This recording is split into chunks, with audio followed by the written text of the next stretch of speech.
Good day, Hudson Valley. I'm your host, Lisa Caslin, and welcome to our show where we bring you the best of what's happening and who's happening in Putnam, Westchester, and Dutchess. Today we're going to end our four-part series on community behavioral health with a discussion about veterans' mental health and some of the stressors that they're experiencing when they come back home. We have a panel of expert guests today, and I'd like to introduce first Carl Rohde, who's the director of Putnam County Veterans Service Agency. Welcome. Jessica Mizuko, who works with Carl, and she's a coordinator of Veteran Services for the Mental Health Association. Welcome. Thank you. And Jessica Granger, who's a vocational specialist for the PROS program at Putnam Family and Community Services. Thank you all for coming. Thank you. Carl, I want to start with you. I was doing some reading, and I was on the VA website, and I was startled by some of the statistics that in New York State alone we have almost 900,000 vets in our state, and I know that there's also been a lot of reports commenting on the lack of care, or the VA is just not able to keep up with the need for mental health services for these guys. So what do you think is going on? Why do you think it's so difficult for us to provide the treatment that they need? Well, I think the numbers alone, 900,000, we have a limited amount of VA hospitals. Sadly, not every VA hospital deals with mental health. VA hospitals set up specific goals. In our area, Montrose deals with post-traumatic stress. Castle Point, which is our other VA hospital, doesn't. So it has to do with logistics a lot of times. A lot of it is underreported. Veterans don't report that they're having problems. They try to deal with themselves. That's what they were taught in the military. Deal with the problems that you have and move on. Right. So I think a lot of it is the, and I want to say the macho, but because I don't think that's what it is, but it's the self-preservation. Suck it up. What you were taught. Yeah, I think that's a lot of it. So if you were to do an appraisal yourself, what would you say how are they faring in general, and what would you say are the biggest issues for them right now?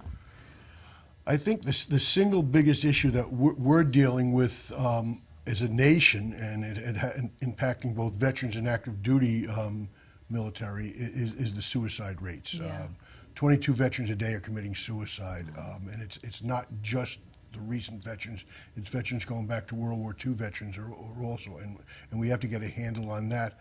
An interesting statistic, there's, with Afghanistan war still going on, the more service members died of their own hand than died in Afghanistan in the last 2 years, each of the last 2 years. And that's sad. And we've got to not only get a handle on the why, we've got to get a handle on how can we prevent it. And that's not easy. It's a daunting task, but we have to work on that. Absolutely. So I would say that's the biggest issue right now. So I know that you have recently been, I guess, promoted, if you will, in your capacity as full-time director, right? Right, I'll be the full-time director of Veteran Services in Putnam. So what is your office doing specifically to support these vets, and how are you helping them? Well, we're going about it several ways. First, I just want to say one thing, and I think there's a great misunderstanding of post-traumatic stress disorder. Post-traumatic stress disorder is not what's wrong with a veteran. It's not what's wrong with me. It's what happened to me. Okay. And I think that's a distinction that we have to make. Back in the Civil War, post-traumatic stress, they've had it forever, but it was called soldier's heart. Oh, okay. And I think that's a lot better way to think of it, that there's some sort of change, we don't know what it is, and we have to deal with it, rather than a stress disorder. I just think that has negative connotations.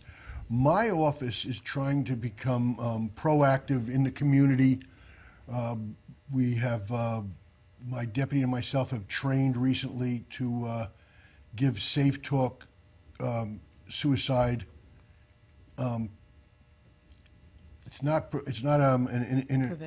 It's more prevention. Well, not even really prevention, but to be able to recognize when somebody may have stressors for suicide. Okay. It's not an intervention yet. It's just where I'd be able to talk with somebody and say, "Wow, this person may be contemplating it."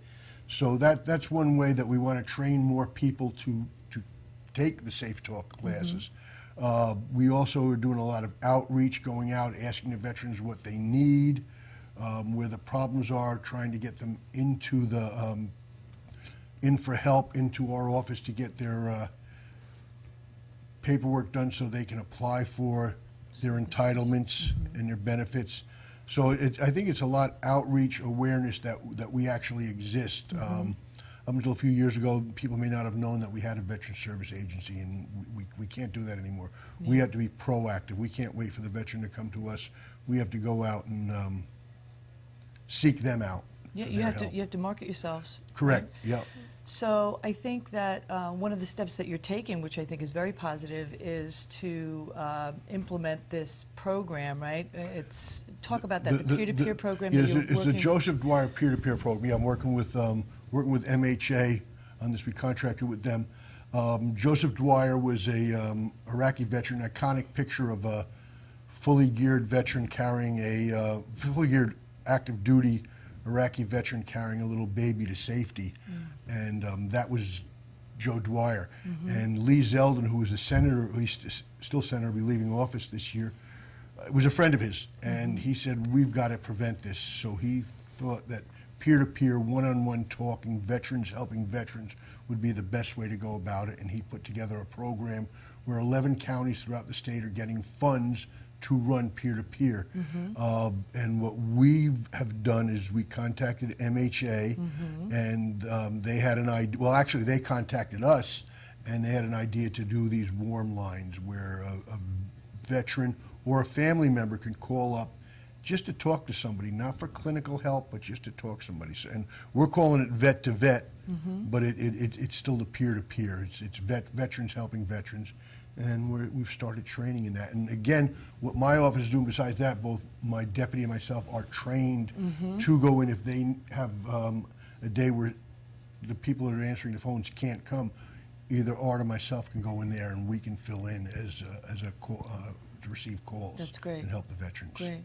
So Jessica, talk about your end of this. So you are doing the implementation. You're actually managing the program, and you're working with the vets who are acting as peer counselors, basically, right? So how is that going? What's the rollout been? So far, so good. I think we definitely need our veterans in Putnam County to, kind of step out. There was a survey that was dispersed into the community about a month ago, 2 months ago, and the primary result was that veterans in Putnam County needed assistance with VA and access to health care. So what we are trying to do as a team is kind of respond to the community. What do our veterans need? Some veterans don't feel like they can go to the VA, so that's why we have this peer-to-peer program, so they know that they're not alone in this process. That's good. So, I mean, I'm sure, peer-to-peer, the whole philosophy of peer-to-peer has been around for a long time. I think, in particular, and you touched on this before, this particular demographic really struggles with, admitting to, this, that they're having issues, that, they're having some kind of difficulty, and they probably don't like to say that they need help. Why do you think it is more acceptable to them to talk to, a former vet or a buddy than it would be to maybe a more traditional counselor? Sure. There's clinical research that shows that when you have someone that has experienced the same type of trauma that you have, there's this feeling, I can't describe it. I've been in it many times where I'm having a bad day and someone else said, hey, I've been through that, so I know what it's like. There's something about that just creates this powerful connection that opens the doors, versus someone who's clinically trained may not have been through that traumatic experience, really doesn't know what to say. As a social worker, I can tell you that I have been trained on how to respond, but it's not the same when you speak to someone who has, sustained the same experiences that you have. So it's a very powerful, that same boat phenomenon is a very powerful movement. Yeah. So Carl mentioned the crushing numbers associated with suicide in this community, and also, post-traumatic stress disorder. Is there anything in particular, during this training, how you're working with these peer counselors, how are they able to really work on those two particular issues? What is it that they're... So we do a couple of different things. One, we have our peer specialists who are ambassadors, and they are veterans, so they are answering the phones. We are creating different workshops, lunch and learns to talk about post-traumatic stress disorder, and things of that sort. You know, there's a solid statistic, I'm not sure what it is. I want to say it's above 56% of active duty members that when they come back to the United States, they don't return to their origin, to their original communities. So most of these individuals are stationed somewhere else with no support system. So you wonder why the suicide rates are so high.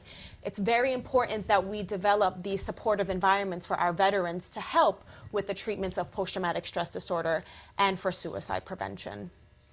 Yeah, I agree. So I know the MHA is excellent at reaching out and providing resources, you know, mental health in particular. When it comes to you know, an instance where you might, one of your peer counselors might encounter somebody who, you know, really may look to do harm to themselves or others. Yes. What's the next step there? How do you then transition from, you know, the services that you offer and then maybe you don't offer those services? How do you handle that continuum of care? Right, so our program is not clinical, so we have developed relationships within our community to clinical services. So for us, you know, our closest relation would be Putnam Family Community Services. So again, our ambassadors, our phone specialists are trained to deal with a situation in which if someone is going to harm themselves through the assist and the safe talk trainings that Carl has provided. However, if it comes to a point where the ambassador does not feel trained, then we do refer them to Putnam Family or a program that we know is veteran specified. Veteran friendly, right? Yes, veteran friendly. Yeah, yes. great. Thank you. So Jessica Granger, Yes. you're with Putnam Family and Community Services. And I know that your agency is sort of reacting to, you know, the void right now, and I wanted you to talk a little bit about that. How are you gearing up to help vets? So Putnam Family and Community Services at this given point knows that the veteran population is growing, and we want to make sure that we're offering appropriate services and appropriate level of care to really address some of the needs that are getting conveyed. So right now, our staff was trained. We took an online training course that specifically caters to situations that veterans would have endured. Because us not having actually gone through the experience of what a veteran had endured, we need the educational component of it. So by taking this online training course, it walked us through different facets of what a veteran may have encountered or endured, which better prompted us to address some of the needs that they may come to us, mental health-wise or otherwise. So it's as simple as, you know, I'm a vet, I'm feeling like I need some help, I come in. I don't necessarily want to talk to somebody who doesn't understand my background and then have to rehash that whole experience, right? So that training basically sensitizes the clinician to all of that, and they can kind of, yeah. Absolutely, we feel more empathetic towards it. We have more of an understanding as to what's really behind this, what's facilitating this mental health system, or what's facilitating this void, so that we can better appropriately address it. That's great.